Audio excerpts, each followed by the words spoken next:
So far, we calculated the periods of lots of oscillators, pendulums, springs, rulers, hula hoops.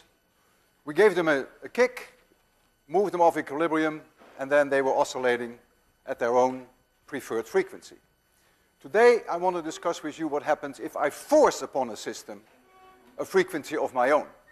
So we call that forced oscillations. I can take a spring system, as we had before. This is x equals 0. This is x. And we have the spring force, very familiar, minus kx. But now, this object here, which is mass m, I'm going to add a force to it, F0, which is the amplitude of the force, times the cosine of omega t. So I'm going to force it in a sinusoidal fashion with a frequency that I choose. This frequency is not the frequency with which the system wants to oscillate. It is the one that I choose. And I can vary that. And the question now is, what will the object do? Well, we have Newton's second law, ma equals minus kx plus that force, F0 cosine omega t. A is x double dot. So I get x double dot plus, I bring this in, k over m times x equals F0 divided by m times the cosine omega t. Now the question is, what is the solution to this differential equation? It's very different from what we saw before, because before we had a 0 here. Now we have here a driving force. It's clear that if you wait long enough, that sooner or later that system will have to start oscillating at that frequency. In the beginning, it may be a little different. In the beginning, it may want to do its own thing, but ultimately, if I take you by your arms and I shake you back and forth, in the beginning you may object, but sooner or later you will have to go with the frequency that I force myself upon you. And when we reach that stage, we call that the steady state, as opposed to the beginning when things are a little bit confused, which we call the transient phase. So in the steady state, the object somehow must have a frequency which is the same as the driver, and it has some amplitude a. And I want to evaluate with you that amplitude a. So this is my trial function that I'm going to put into this differential equation. X dot equals minus a omega sine omega t. X double dot equals minus a omega squared cosine omega t. And so now I'm going to substitute that in here. So I'm going to get minus a omega squared cosine omega t plus k over m times a cosine omega t, and that equals F0 divided by m times the cosine of omega t. And that must always hold. So therefore, I can divide out my cosine omega t. I can bring the a's together. So I get a times k over m minus omega squared equals F0 divided by m. Now this k over m is something that we are familiar with. If we let this system do its own thing, we bring it away from equilibrium and we don't drive it, then we know that omega squared, which I will give a 0, equals k over m. This is the frequency that we have dealt with before. This is the driving frequency. It's very different. And so I'm going to substitute in here for k over m omega 0 squared. And so I find then that the amplitude of this object here at the end of the spring will be F0 divided by m divided by omega 0 squared minus omega squared. And this amplitude has very remarkable characteristics. First of all, if I drive the system at a very low frequency, so that omega is much, much smaller than omega 0, We call omega 0 often the natural frequency. It is the one that it likes. If you have omega much, much less than omega 0, this goes. Omega 0 squared is k over m. So you get an amplitude A, which is f0 divided by k. If you go omega way above the natural frequency, or let's say omega goes to infinity, becomes very, very large, then downstairs becomes very, very large, so A goes to 0. But now what happens when omega is exactly omega 0? Then the system goes wacky. Look what happens. The downstairs becomes 0, and the amplitude goes to infinity. And that's what we call resonance. So if we drive it at that frequency, the system goes completely berserk. I can make a plot of A as a function of frequency. When I say omega, you can obviously always change to hertz if you prefer that, because omega is 2 pi times f. So you can do it either in hertz or you can do it in radians per second, of course. So if I make a plot of the amplitude versus frequency omega, then at low values I have here f0 divided by k is the amplitude. When I hit the resonance frequency, the natural frequency of the system, it goes out of hand, goes to infinity. The moment that omega is larger than omega 0, notice that the amplitude becomes negative. A negative amplitude simply means that you get all of a sudden a phase change of 180 degrees. So the object is 180 degrees out of phase with the driver. I will not expand on that too much today, but it is negative, and so it comes up here, and then it goes here to 0 for very high frequencies of omega.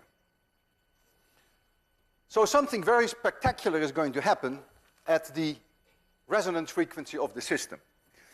In practice, of course, the amplitude will not go to infinity. And the reason for that is that there is always friction of some kind, there is always damping, but you get a very high amplitude, but not infinitely high. So if I make you a more realistic plot of the amplitude, and I will take now the absolute value, the magnitude, so we don't have to worry about it getting negative, we don't have to worry about the 180 degree phase shift, then you would get a curve that looks like this. And here then, if this is frequency f, then here you would get the natural frequency when things go out of hand. And depending upon how much damping there is, this curve would look either very narrow and very spiky, goes very, very high, then there is very little damping, or if there is a lot of damping in the system, it's more like this. So the narrower this, we call this the resonance curve, the narrower that is, the less damping there is. I have here a system on the air track, which is an object that I can drive with a frequency that I can choose. Here is a spring, object, mass m, and here's another spring. It's fixed on this side, right there, and here I'm going to drive it. So I have here this variable force that you see there. And what I want to show you now is that first I will drive it at a frequency which is way below the resonance frequency. Then you will see an amplitude, not very large. I will then drive it way above the resonance frequency. Again, you will see an amplitude which is very low. If I can go very high frequency, you will see that it almost stands still. And then I will try to hit the resonance frequency, and that will be, it's about 1 hertz, the resonance frequency. If I just let this object do its own thing, just this, now you see the natural frequency. It's about 1 hertz. But now I'm going to drive it here with a system, and we're going to pull on this spring with a frequency that we control. So let me start. You see here the frequency, you see an indicator, very low, way lower than 1 hertz. And when you look at the way that the system responds, if you wait long enough, when the transients are died out, you will see that they go hand in hand, that the amplitude is in phase with the driver. That's why we have plus amplitude here. But the phase is not so important today. But see, they go hand in hand. Very small amplitude, roughly F0 divided by K, which is the spring constant of the spring. Now I'll go way above resonance, and this system will slip here. So don't pay attention to the arrow anymore. Way above resonance. You see it starts to slip. And look at the amplitude, very modest, very small. But we went over this curve. So first we probed it here, and now we're probing it here. Look, it's almost not moving at all. Almost standing still, and I'm driving it with high frequency now. And now I'm going to find you this resonance, which is near 1 Hertz.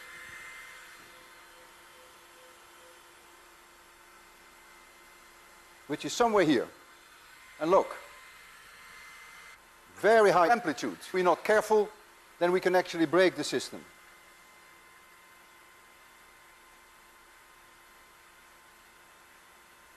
Very high amplitude. I'm trying to scan over it now. Go a little bit off resonance. Now I'm back on resonance. See, with a huge amplitude. Better turn it off.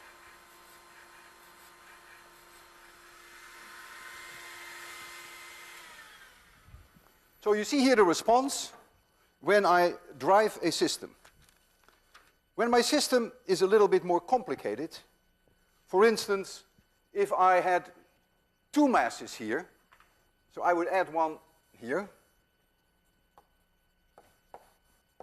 spring constant K, spring constant K, I could repeat this experiment. And if I did that, I would find 2 resonance frequencies. And if I do it with 3 objects, I would find 3 resonance. If I did it with 5, I would find 5 resonance frequencies. And when I make then this curve of A amplitude as a function of frequency, either hertz or in radians per second, whichever you prefer, then if I had 3 objects there in a row, you would see something like this.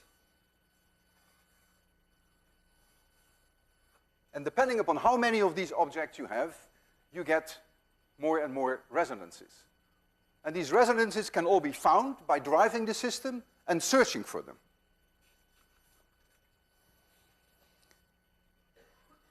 If I go to a system whereby I have an infinite number of these masses, we call them coupled oscillators. These oscillators are coupled to the springs. An infinite number of coupled oscillators would be a violin string. Here's a violin string. And the reason why I call it infinitely number of oscillators is that I can think of each atom or each molecule as being driven, as being connected by springs to the neighbor, and so it's an infinite number of coupled oscillators. And so when I start to shake this system, I would expect a lot of resonances, and that's what I want to explore with you now. In the case here that the objects move in the same direction of the spring, I call this the y direction, and I call this the x direction.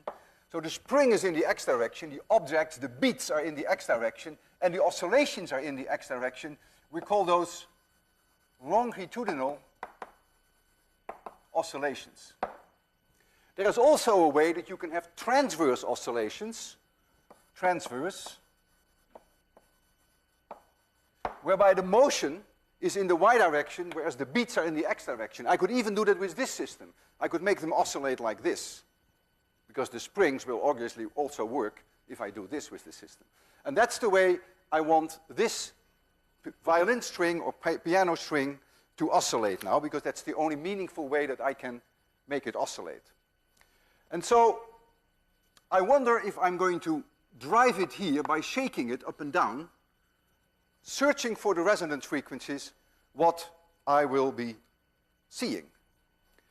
If I go with very low frequencies, the string laughs at me. The string does nothing.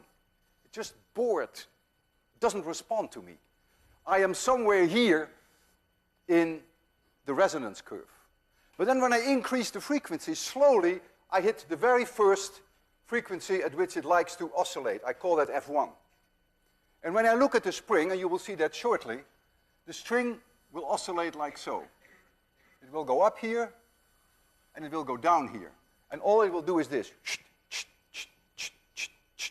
That's its first resonance, and I call this n equals 1, often called the first harmonic. And then I go to higher frequencies, and it will not do very much. It's very unhappy. And then all of a sudden, I hit a second resonance. I call that F2. And the second resonance will show up like this. This point of the string will not move at all. When this part is up, this part will be down. I call that n equals 2. And it oscillates like so. And this point, which is not moving at all, we call that a node.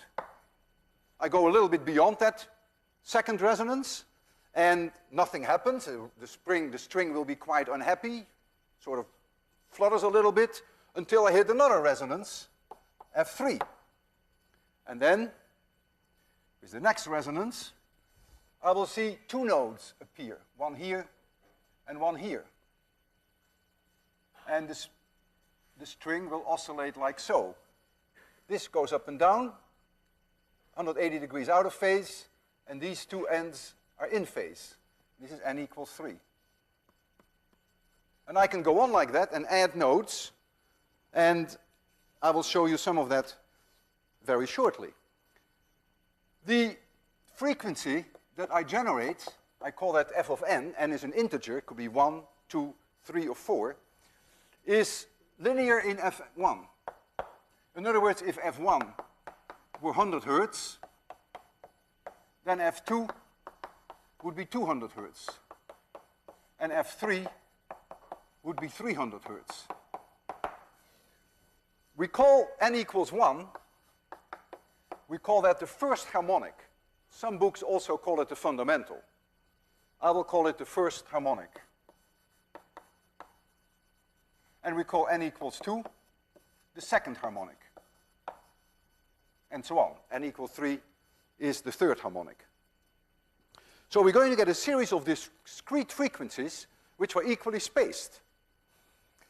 F1 depends on the length of the string, on the tension. I will write tension, don't confuse this with period, and it depends on the mass of the string. Without going into the detail how the dependence is, these are the parameters that determine the first harmonic. I have here a very special violin string, or piano string, whatever you want to call this, and we can generate these resonance frequencies by searching for them. And I would need assistance from a student. Would you be willing to help me? So you hold one end of the piano string in your hand. Don't let it go, please, don't let it go. I promise you I won't let it go either. Okay, so I put a certain tension on it, and I start to shake at a very low frequency. Look how low. And look how happy this string is. Nothing. It just laughs at me, it ignores me, it doesn't like me. Now I'm going to increase the frequency. And now I'm hitting the first resonance. It's coming up.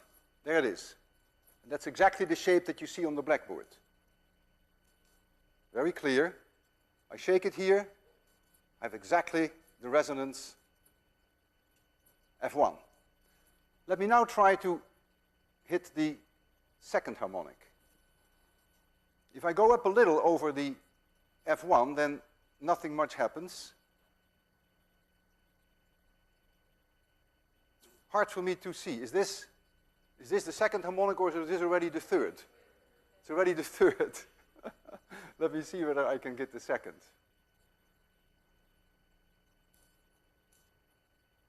I think I got it now.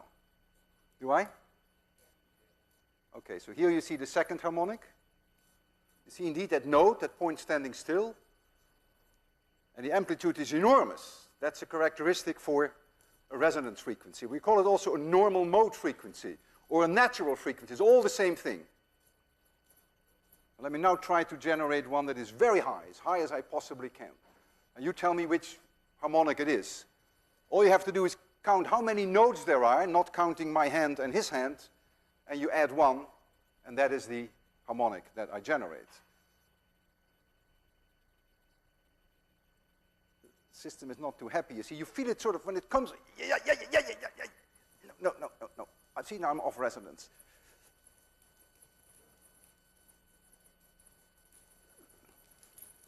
It's very hard for me to hit resonance, but I will get it. There it comes. There's no question now. I got it, I'm on resonance now. Look at it. Clearly I'm on resonance. So how many did you count? 6 harmonic? Look, 12 to me, but okay, you count better than I can. Okay, thank you very much. So you see here how a system responds to a driver, and a complicated system like a string has many of these resonance frequencies, which we call the normal modes. Now, when you have a violin, you have 4 strings. They all have the same length. There are musical instruments like a piano, whereby the length is different. Violin, 4 strings, all the same length. You can set the tension, so you have something to play with. The tension is changed normally when you tune the instrument before you start playing. But these 4 strings all have a different mass, and that gives them a very different frequency. Now, if you play the violin, you cannot change the tension, of course, during the playing. That would be a little difficult, although there are instruments that exist where actually the playing depends on the tension of a string. With a violin, that's not the case. So with a violin, the only option you have while you're playing it is to make the string length shorter. And you do that by moving your finger along the string. By making it shorter, the frequency goes up, and by making it longer, the frequency goes down. Now, how do you excite a musical instrument like a piano string or a violin string? There is nothing that is driving it exactly at that resonance frequency. So if you want to get a 440 hertz out of a violin string, then you're not driving it exactly at the 440 hertz like we are doing. Well, that's true. But if you take a bow and you rub the string with a bow, then in a way what you're doing is you are exposing that string to a lot of possible frequencies, not just one, but it is a rubbing action. I could also rub it with my finger, or I could pluck it, or I could kick it. And what it does, it ignores all the frequencies which are not at resonance, but it picks out the ones which are at resonance. So striking it with a bow is effectively exposing it to a whole large spectrum of frequencies, and it picks out the ones that it likes. In fact, if you strike a violin string with a bow, you may excite it simultaneously in the first harmonic and in the second and even in the third harmonic, or even higher harmonics, and that makes the difference between the various instruments. That gives it a special tone quality.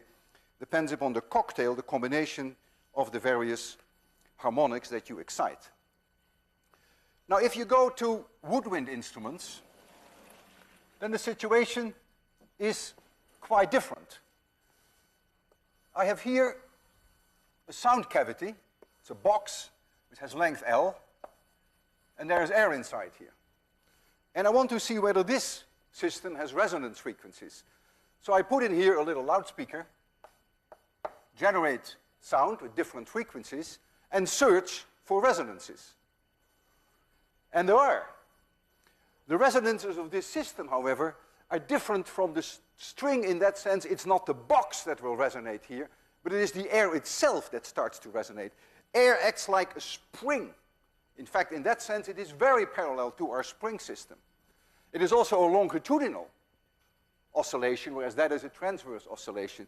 So you make pressure waves inside, and if you do that at the right frequency, the air acts like a spring, and then you get strong reactions, which are the resonances. In this case, the nth mode, the nth harmonic, is given by n times the velocity of sound divided by 2L. And V is about 340 meters per second at room temperature, so it is the sound speed. Notice it's again linear in n. In other words, if an instrument produces a certain frequency, let us say that L equals 25 centimeters, Then you can calculate the frequency f1. You know what the speed of sound is, 340. So we take n equals 1. So the frequency that we would get equals 340 divided by 2L, which is 0.5 in meters. And so that gives me 680 hertz. So that would be this big, would give you 680 hertz. But the second harmonic, F2, will be double that. So will be 1360 hertz, and so on. Now this system, which is closed on both sides, wouldn't be a very good musical instrument because your sound would not come out. So what people do, they make them open.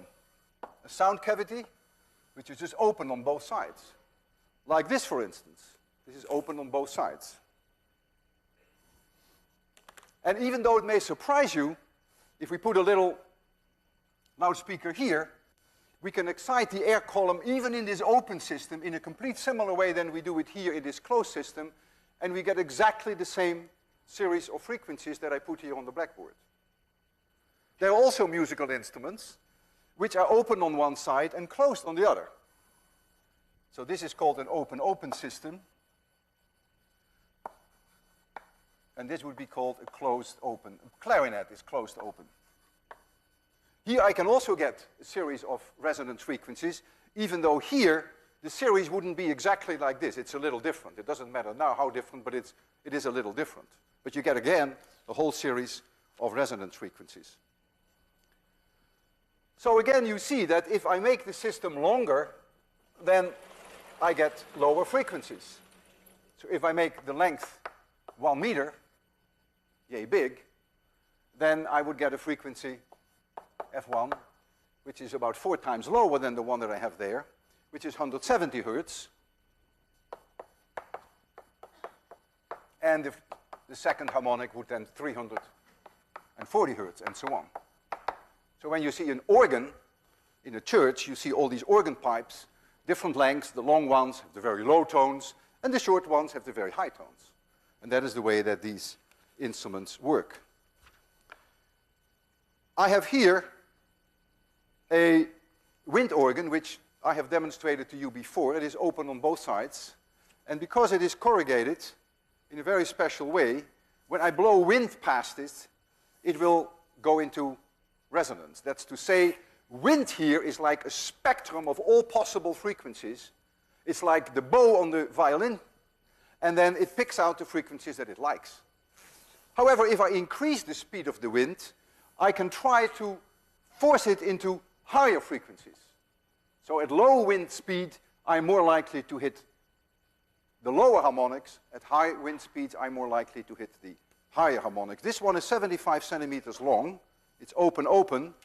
And if I were able to hit the first harmonic, that would be a frequency of about 240 hertz.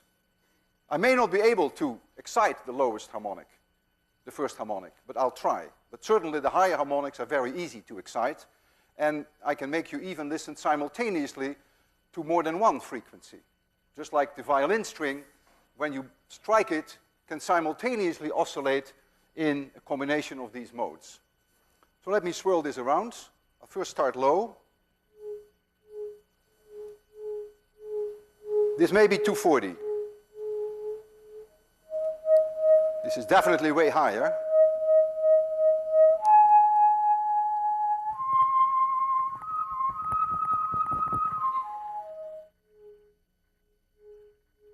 I think this is the 240. This is the lowest. This is the first harmonic.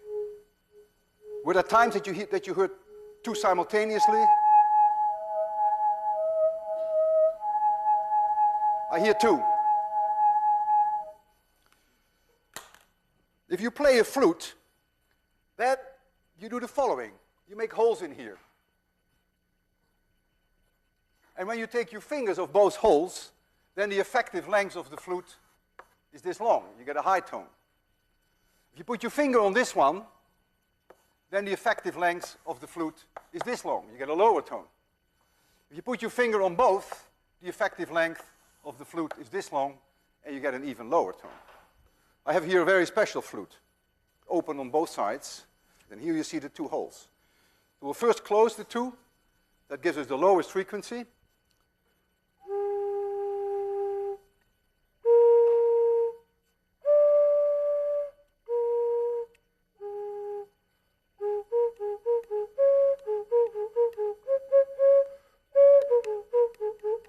That you play the flute.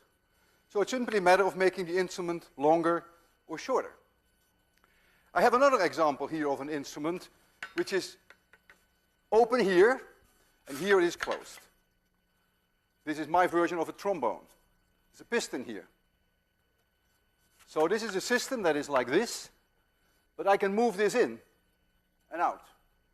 And so when I have it far in, the frequency would be high.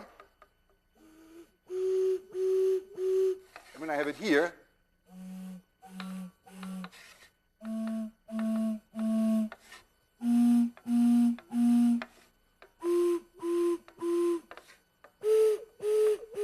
so you see it's directly related to the length of this trombone. And if you learn how to play, you can try to play a tune. I'll try.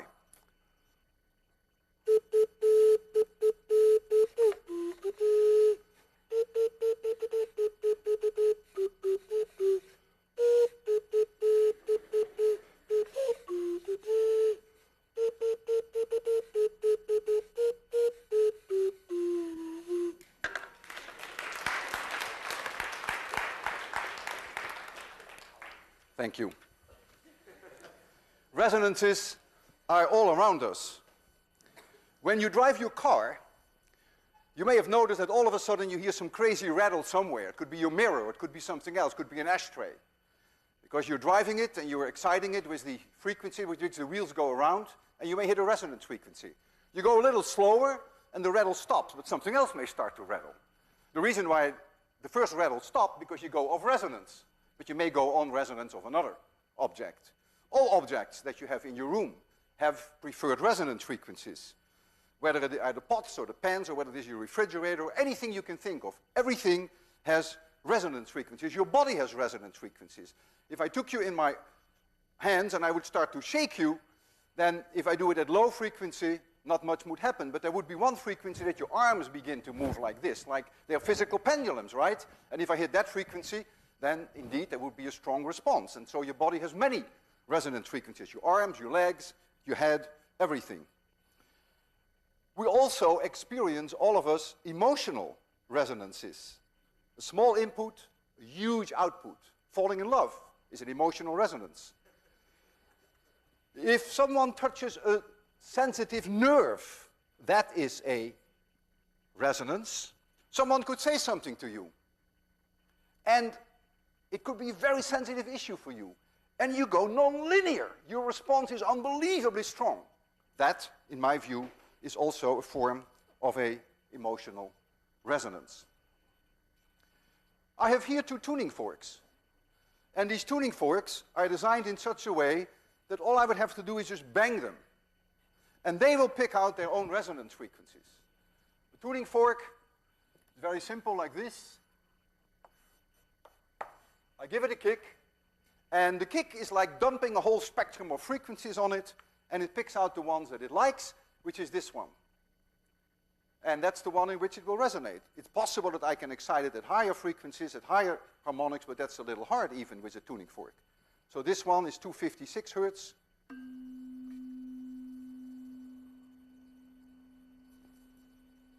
So the prongs move 256 times per second, and this one is 440 Hertz. And you hear no overtones. You don't hear higher harmonics. If I take something as simple as a wine glass like this, it has many, many normal mode frequencies, many resonance frequencies. The lowest one is very easy to excite, and I will do that. I will rub it with my finger. Rubbing is like striking a string with a bow. It's all the same. I expose it to lots of frequencies, it ignores them all, it picks out the one that it likes, the resonance frequency, the normal mode, the natural frequency. And what the glass will do in its lowest harmonic, in its first harmonic, it will sort of oscillate like this. And I will show that to you later in this lecture in slow motion. But let me first make you listen to the frequency. It's around 470 Hertz. I have to wash my hands because I have chalk on my fingers. And because of the chalk, I will not be able to excite it. I have to really rub it with some liquid, and therefore my hands have to be chalk-free. Chalk is just too greasy. Let me try.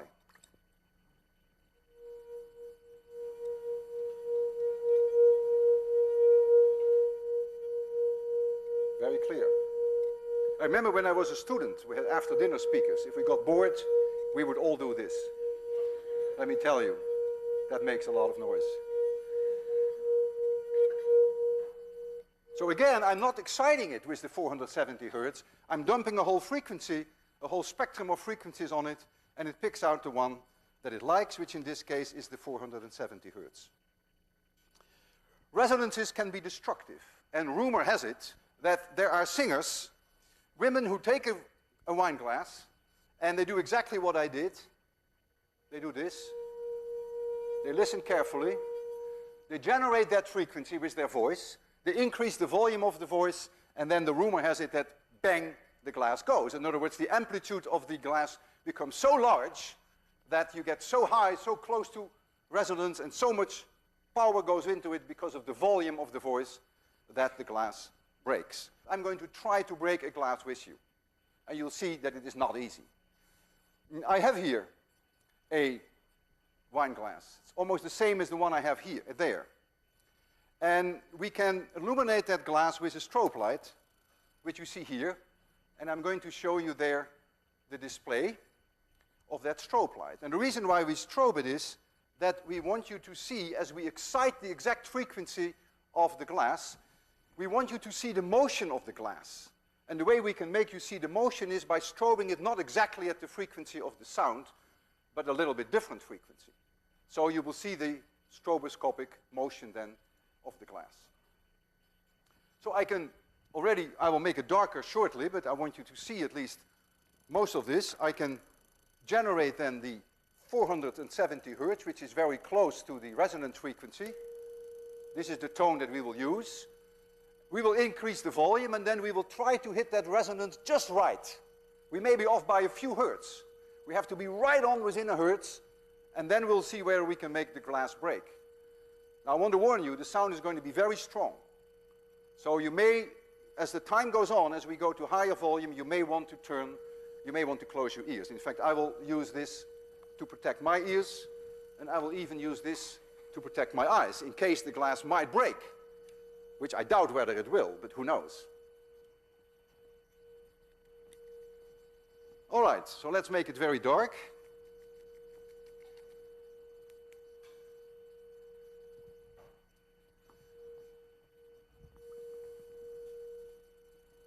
So you see here the glass. It's not doing very much. And I'm now going to increase the volume of the sound.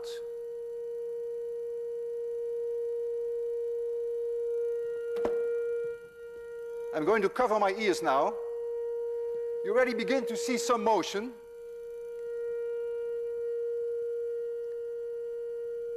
I'm not sure that I am on resonance.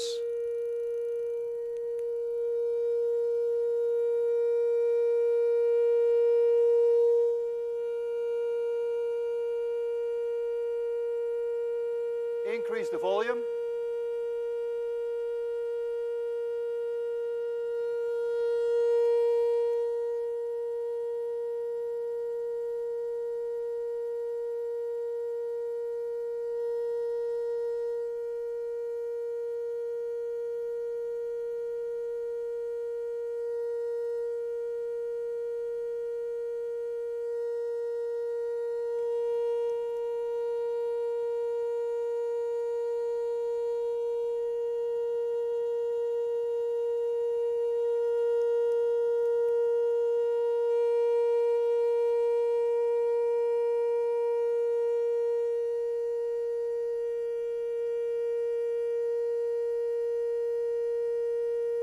I'm now changing the frequency.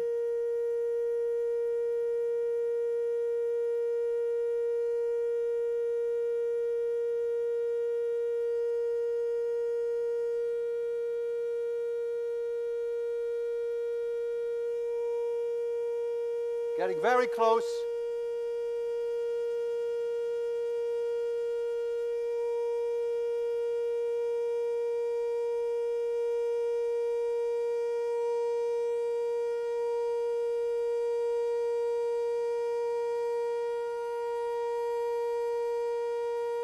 Getting very close. There it goes.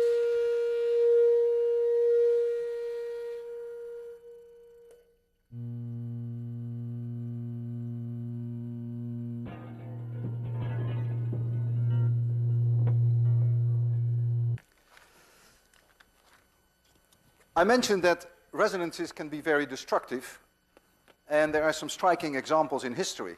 In fact, you may have, when there's a storm, you may have seen the traffic signs, which just a sign on a pole, that the traffic sign starts doing this. Which is strange, because there's a wind. Wind is like a spectrum of all kinds of frequencies. It's like blowing air into a musical instrument. And then this traffic sign just picks out the frequency that it likes. And then, if the wind is strong enough, it could be very destructive. And the most striking example of destruction is that of a bridge which was built, and that is the Tacoma Bridge, the West Coast, which is very dramatic. And of course, I will have to show you that movie. You will see what the wind can do to a bridge. So we'll start this movie, and then we'll make it dark.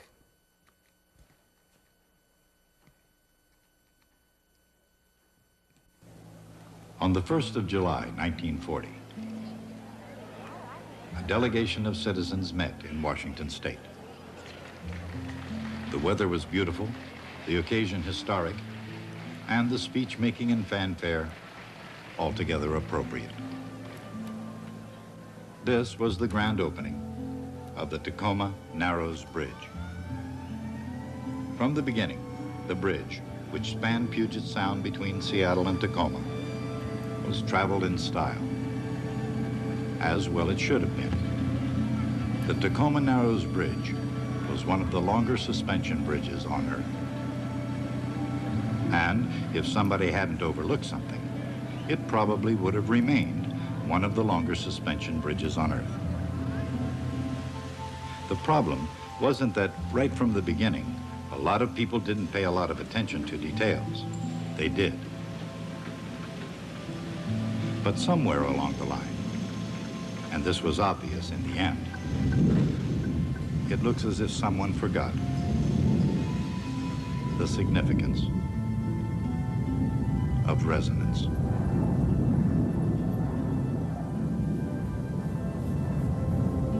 Among other things, the Tacoma Narrows Bridge was the most spectacular aeolian harp in history.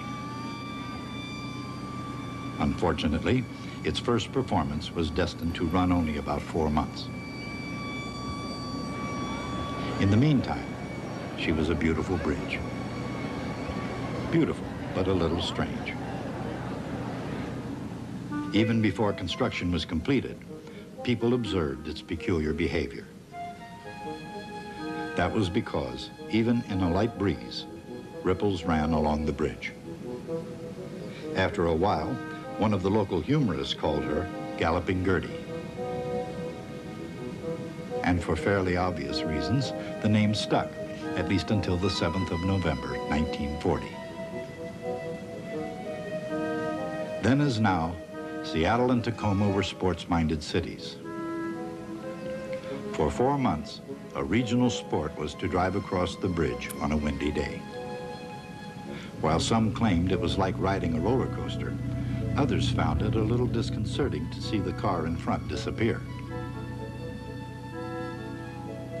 How popular this bridge sport was, or to what extent it might have spread across the country, is anybody's guess. On November 7th, 1940, the winds were relatively moderate, about 40 miles per hour.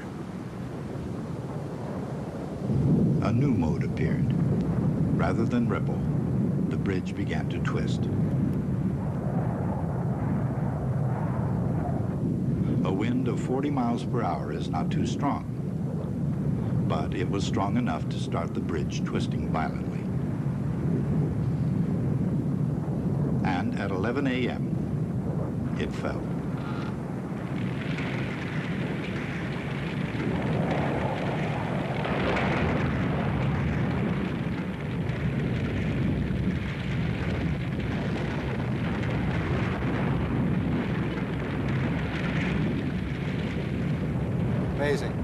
Amazing what resonance can do.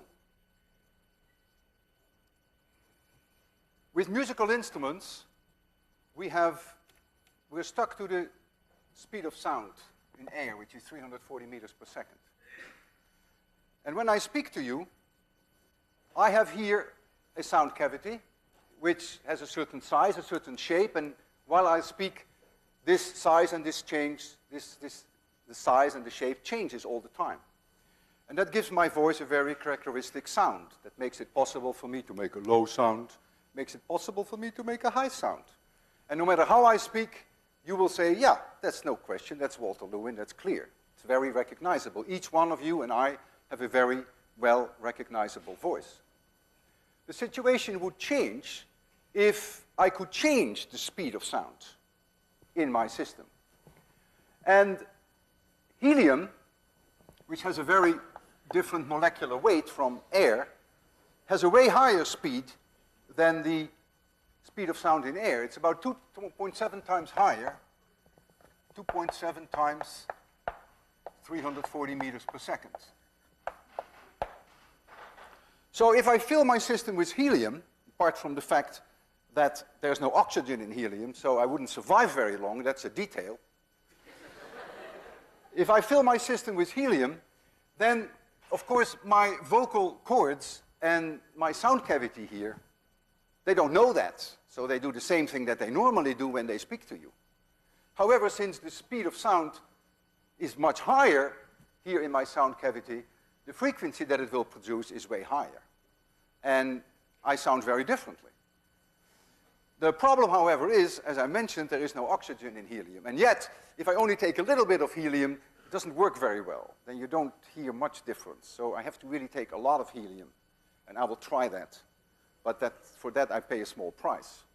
And the small price is that you can faint. I'll try just to stay away from the fainting level. So here is helium.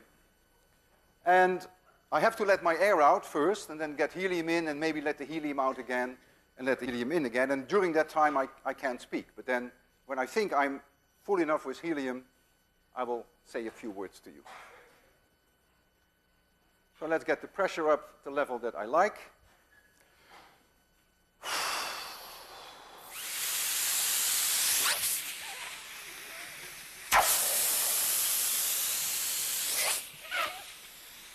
I told you it would sound very differently.